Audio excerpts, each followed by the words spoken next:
जय हिंद दोस्तों। आज टेस्ट पेपर 57 देखेंगे। तो चलिए स्टार्ट करते हैं पहला प्रश्न से।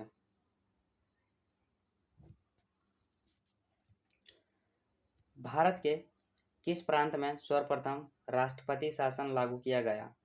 तो इसका आंसर क्या हो जाएगा दोस्तों हमारा? तो इसका आंसर हमारा हो जाएगा पंजाब। डी हमारा सही आंसर हो जाएगा। अगला प्रश्न क्या कहता है दोस्तों? राष्ट्रपति भवन का नक्शा किसने बनाया था? तो इसका आंसर क्या हो जाएगा दोस्तों? इसका आंसर हमारा हो जाएगा एडविन लुटियंस। किसने दोस्तों नक्शा बनाया था? तो एडविन लुटियंस। ये हमारा सही आंसर हो जाएगा। बढ़ते हैं अगले प्रश्न की ओर दोस्तों। भारत की प्रथम महिला प्रधानमंत्री कौन थी? तो इसका आंसर हमारा हो जाएगा इंदिरा गांधी। डी हमारा सही आंसर हो जाएगा। राष्ट्रपति भवन कहाँ पर स्थित है? तो इसका आंसर हमारा हो जाएगा दोस्तों रायसीन की पहाड़ी पर। ये हमारा सही आंसर हो जाएगा। बढ़ते हैं अगले प्रश्न की ओर।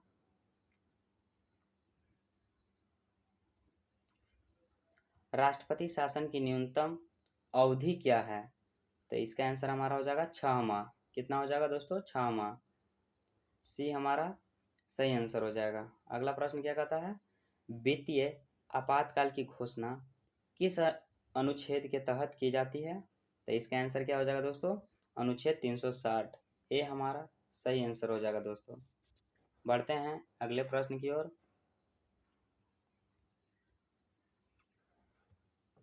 अविश्वास प्रस्ताव द्वारा हटाया जाने वाला प्रथम भारतीय प्रधानमंत्री कौन है? तो इसका आंसर क्या हो जाएगा दोस्तों? इसका आंसर हो जाएगा विश्वनाथ प्रताप सिंह। विश्वनाथ प्रताप सिंह। सी हमारा सही आंसर हो जाएगा। बढ़ते हैं अगले प्रश्न की ओर। राज्यसभा के लिए नामित प्रथम अभिनेत्री कौन है? तो इसका आंसर हमारा हो जाएगा नरगिस दत्त। कौन दोस्तों? नरगिस दत्त। सी हमारा सही आंसर हो जाएगा। सबसे अधिक बार राष्ट्रपति शासन किस राज्य में लगाया गया? तो इसका आंसर हमारा हो जाएगा उत्तर प्रदेश। कहाँ दोस्तों? उत्तर प्रदेश में। डी हमारा सही आंसर हो जाएगा। बढ़ते हैं अगले प्रश्न की ओर दोस्तों। अगला प्रश्न क्या कह रहा? जय जवान जय किसान का नारा किसने दिया? तो इसका आंसर हमारा हो जाएगा लाल बहादुर शास्त्री। किसने दिया था? लाल बहादुर शास्त्री ने। बी हमारा सही आंसर हो जाएगा। बढ़ते हैं अगले प्रश्न की ओर। राष्ट्रपति और उपराष्ट्रपति के चुनाव संबंधी विवाद की सुनवाई कौन करता है? तो इसका आंसर क्या हो जाएगा? उच्च न्यायालय। क्या हो जाएगा दोस्तों? उच्चतम न्यायालय। उच्चतम न्यायालय। डी हमारा सही आंसर हो जाएगा दोस्तों। अगला प्रश्न क्या बोलता है? लोक लेखा समिति में कुल कितने सदस्य होते हैं? तो कुल कितने सदस्य होते हैं दोस्तों? तो इसका आंसर हमारा हो जाएगा 22 सदस्य। ये हमारा सही आंसर हो जाएगा। पढ़ते हैं अगले प्रश्न की ओर दोस्तों।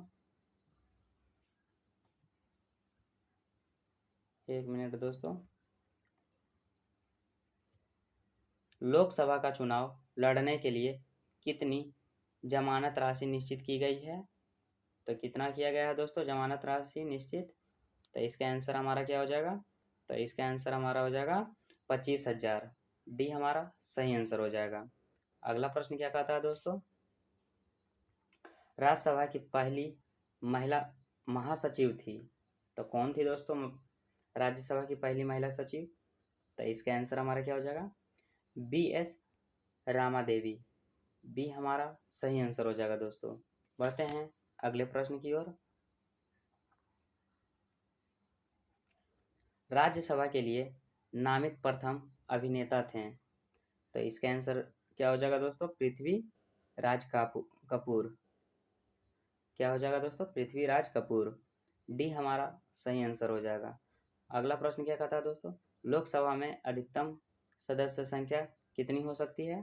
तो अधिकतम सदस्य संख्या 552 हो सकती है दोस्तों। डी हमारा सही आंसर हो जाएगा। बढ़ते हैं अगले प्रश्न की ओर।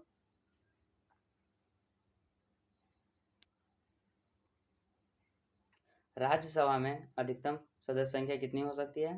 तो राज्यसभा में पूछा दोस्तों। राज्यसभा में अधिकतम सदस्य संख्या 250 हो सकती है। कितनी दोस्तों? 250। सी हमारा सही आंसर हो जाएगा। अगला प्रश्न क्या कहता है? केंद्रीय मंत्रिमंडल में त्याग पत्र देने वाले प्रथम व्यक्ति कौन थे? तो इसका आंसर क्या हो जाएगा दोस्तों? तो इसका आंसर हो जाएगा दोस्तों हमारा, इसका आंसर हमारा हो जाएगा श्यामा प्रसाद मुखर्जी। सी हमारा सही आंसर हो जाएगा दोस्तों। बढ़ते हैं अगले प्रश्न की ओर। भारत में नई संसदीय समिति प्रणाली की शुरुआत कब हुई? तो इसका आंसर क्या हो जाएगा दोस्तों हमारा? तो इसका आंसर हमारा हो जाएगा 1991 ईस्वी में। भारत में नई संसदीय समिति प्रणाली की शुरुआत पूछा है दोस्तों, तो इसका हो जाएगा 1991 ईस्वी में। ये हमारा सही आंसर हो जाएगा। अगला प्रश्न क्या बोल रहा है दोस्तों? प्राक्कलन समिति में कुल कितने सदस्य होते हैं? तो कुल कितने सदस्य होते हैं दोस्तों? कुल 30 सदस्य होते हैं। सी हमारा सही आंसर हो जाएगा। बढ़ते हैं अगले प्रश्न की ओर दोस्तों। राज्यसभा की पहली बैठक कब हुई थी? तो राज्यसभा की पहली बैठक 13 मई 1952 को हुई थी। कब दोस्तों? 13 मई 1952 को। ये हमारा सही आंसर हो जाएगा। अगला प्रश्न क्या कहता है दोस्तों? राज्यसभा के सदस्यों का कार्यकाल होता है, तो कितना वर्ष के लिए कितने वर्षों के लिए कार्यकाल होता है दोस्तों राज्यसभा सदस्यों का कार्यकाल? तो ये होता है दोस्तों हमारा 6 वर्ष के लिए। डी हमारा सही आंसर हो जाएगा। बढ़ते हैं अगले प्रश्न की ओर दोस्तों। उपराष्ट्रपति के चुनाव में भाग कौन लेता है? तो इसका आंसर हमारा हो जाएगा संसद के दोनों सदनों के सभी सदस्य। संसद के दोनों सदनों के सभी सदस्य। बी हमारा सही आंसर हो जाएगा। बढ़ते हैं अगले प्रश्न की ओर दोस्तों। राष्ट्रपति किस अनुच्छेद के तहत प्रधानमंत्री की नियुक्ति करते हैं? तो इसका आंसर क्या हो जाएगा दोस्तों? इसका आंसर हो जाएगा, जो राष्ट्रपति हैं प्रधानमंत्री को अनुच्छेद 75 के तहत नियुक्ति करते हैं। सी हमारा राइट आंसर हो जाएगा दोस्तों। अगला प्रश्न क्या कहता है? भारत में प्रथम उप प्रधानमंत्री कौन थे? तो इसका आंसर हमारा हो जाएगा सरदार वल्लभ भाई पटेल। कौन थे दोस्तों? सरदार वल्लभ भाई पटेल। बी हमारा सही आंसर हो जाएगा।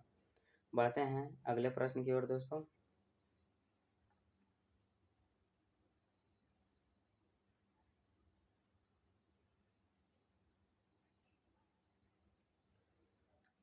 लोकसभा की प्रथम महिला अध्यक्ष कौन थी? तो इसका आंसर हमारा हो जाएगा दोस्तों मीरा कुमार। कौन थी दोस्तों? मीरा कुमार। बी हमारा सही आंसर हो जाएगा दोस्तों। बढ़ते हैं अगले प्रश्न की ओर दोस्तों। प्रोटेम स्पीकर की नियुक्ति कौन करता है? तो कौन करता है दोस्तों इसका प्रोटेम स्पीकर की नियुक्ति? तो इसका आंसर हमारा हो जाएगा राष्ट्रपति। क्या दोस्तों? राष्ट्रपति। डी हमारा राइट आंसर हो जाएगा दोस्तों। अगला प्रश्न क्या कहता है दोस्तों? लोकसभा के सदस्यों का कार्यकाल होता है, तो लोकसभा के सदस्यों का कार्यकाल क्या होता है दोस्तों? ये होता है हमारा 5 वर्ष का। लोकसभा सदस्यों का कार्यकाल 5 वर्षों का। बी हमारा सही आंसर हो जाएगा दोस्तों। अगला प्रश्न क्या कहता है? लोकसभा का प्रथम चुनाव कब हुआ? तो कब हुआ था दोस्तों लोकसभा का प्रथम चुनाव? तो लोकसभा का प्रथम चुनाव जो हुआ था 1952 ईस्वी में हुआ था दोस्तों। इसका आंसर हम लोग बी को टिक करेंगे दोस्तों। अगला प्रश्न क्या कहता है? लोकसभा अध्यक्ष अपना त्याग पत्र देता है, तो किसको देता है दोस्तों? तो इसका आंसर हमारा हो जाएगा उपाध्यक्ष को। किसको दोस्तों? उपाध्यक्ष को। डी हमारा सही आंसर हो जाएगा। बढ़ते हैं अगले प्रश्न की ओर। लोकसभा के प्रथम अध्यक्ष कौन थे? तो लोकसभा के प्रथम अध्यक्ष जीवी मावलकर थे। कौन थे? जीवी मावलकर। ये हमारा सही आंसर हो जाएगा दोस्तों। अगला प्रश्न क्या कहता है दोस्तों? राज्यसभा के कितने सदस्य प्रति 2 वर्ष के पश्चात सेवानिवृत्त हो जाते हैं? तो इसका आंसर हमारा क्या हो जाएगा दोस्तों? 1/3। ये हमारा सही आंसर हो जाएगा दोस्तों। बढ़ते हैं अगले प्रश्न की ओर दोस्तों। राष्ट्रपति राज्यसभा में कितने सदस्यों को मनोनीत करता है? तो इसका आंसर क्या हो जाएगा दोस्तों?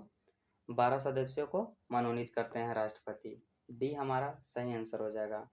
अगला प्रश्न क्या कहता है दोस्तों? मंत्रिपरिषद सामूहिक रूप से किसके प्रति उत्तरदायी होता है? तो इसका आंसर हमारा हो जाएगा दोस्तों लोकसभा के प्रति। डी हमारा सही आंसर हो जाएगा। अगला प्रश्न क्या बोला है दोस्तों? उपराष्ट्रपति को शपथ कौन दिलाता है? तो उपराष्ट्रपति को शपथ दिलाता है राष्ट्रपति। कौन दिलाता है दोस्तों? राष्ट्रपति। बढ़ते हैं अगले प्रश्न की ओर।